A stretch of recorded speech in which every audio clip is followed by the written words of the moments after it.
కైలాసంలో పరమశివుడు ఆనంద తాండవం చేస్తూ ఉంటాడు. అయితే మాస శివరాత్రి రోజు ప్రదోష కాలంలో కైలాసంలో పరమేశ్వరుడు చేసే ఆనంద తాండవం చాలా ప్రత్యేకమైంది. అందుకే మాస శివరాత్రి పరమేశ్వరుడికి ఎంతో ప్రీతిపాత్రం.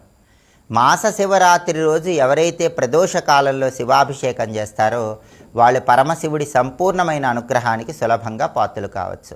అయితే మాస శివరాత్రి సందర్భంగా ఒక ప్రత్యేకమైన లఘుమృత్యుంజయ మంత్రాన్ని తప్పనిసరిగా సాయంకాలం 5:15 నుంచి 5:45 మధ్య ప్రాంతంలో చదువుకోండి. అలా చదువుకుంటే ఆ లఘుమృత్యుంజయ మంత్ర ప్రభావం వల్ల అపమృత్యు దోషాలు తొలగిపోతాయి, దీర్ఘాయుర్దాయం కలుగుతుంది, శత్రుబాధలన్నీ తొలగింపజేసుకోవచ్చు, మనోభీష్టాలు నెరవేర్చుకోవచ్చు. ఆ శక్తివంతమైనటువంటి లఘుమృత్యుంజయ మంత్రం ఏంటో ఇప్పుడు మనం చూద్దాం.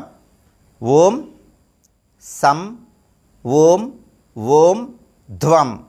దీన్ని అపమృత్యు దోషాలు శత్రుబాధలు పోగొట్టేటటువంటి లఘుమృత్యుంజయ మంత్రం అనే పేరుతో పిలుస్తారు. మాస శివరాత్రి సందర్భంగా ఈ మంత్ర జపం విశేషమైన శుభ ఫలితాలను కలిగింపజేస్తుంది. సహజంగా అందరూ ఓం త్రయంబకం యజామహే సుగంధిం పుష్టివర్ధనం ఉర్వారుకమివ బంధనాత్ మృత్యోర్ముక్షీయమామృతాత్ అంటూ మృత్యుంజయ మంత్రాన్ని పఠిస్తారు. అది పఠించినప్పటికీ ఈ లఘు మృత్యుంజయ మంత్రాన్ని ప్రదోషకాలంలో అభిషేకం చేస్తూ పఠించినట్లయితే అద్భుత ఫలితాలు కలుగుతాయి. అలాగే మాస శివరాత్రి ప్రదోష కాలంలో అభిషేకం చేయడంతో పాటుగా సాయంకాలం పూట శివాలయానికి వెళ్ళి శివదర్శనం చేసుకుంటే ఉత్తమ ఫలితాలు కలుగుతాయి.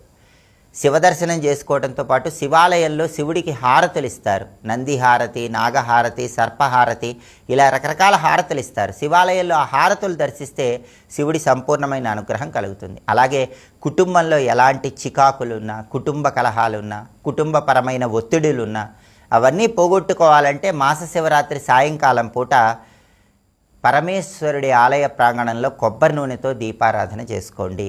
ఇంటి యజమాని కానీ యజమానురాలు కానీ ఎవరైనా సరే శివాలయ ప్రాంగణంలో మాస శివరాత్రి రోజు సాయంకాలం కొబ్బరి నూనెతో దీపం పెడితే క్రమక్రమంగా కుటుంబ కలహాల తీవ్రతను తగ్గింపజేసుకోవచ్చు. కుటుంబంలో ప్రశాంతత